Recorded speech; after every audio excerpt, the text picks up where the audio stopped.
Most people in Maryland plant their shrubs in a clay bathtub and then act shocked when they're dead in a year. It's not the plant, it's how you planted it. If you garden in Maryland, Northern Virginia, or DC, listen up.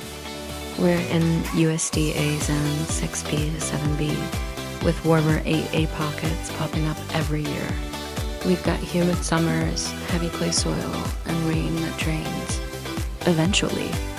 That combination means shrubs don't usually fail fast. They fail slowly, roots drown, or bake, or rot. But once you plant for DMV Clay, shrubs can thrive for decades. Rule number 1, dig twice as wide as the root ball, and never deeper. Shrubs hate sinking. If you dig too deep in clay, the hole collapses and holds water. Wide lets roots spread. Shallow keeps the crown dry. Before you plant, do this.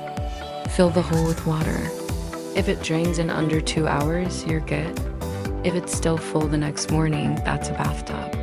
In that case, plant higher, or choose shrubs that actually like clay.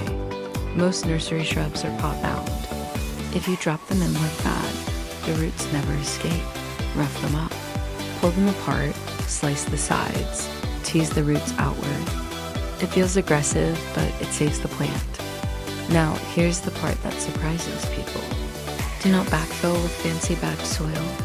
In clay, that creates a sponge inside a bowl, and water has nowhere to go. Use your native soil. Break up the clods, remove rocks. That's it. Roots want consistency, not luxury. Mulch matters, but shape matters more. You want a donut, not a volcano. 2 to 3 inches deep and pull back from the trunk.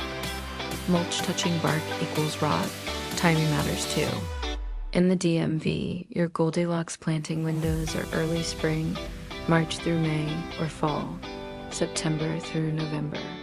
The soil is workable, roots grow fast, and plants settle in before stress hits. Summer planting is possible, but that's expert mode. If you want shrubs that actually thrive in DMV clay, not just survive, that's what we specialize in. Right plants, right timing, no guesswork. Come visit us and plant smarter.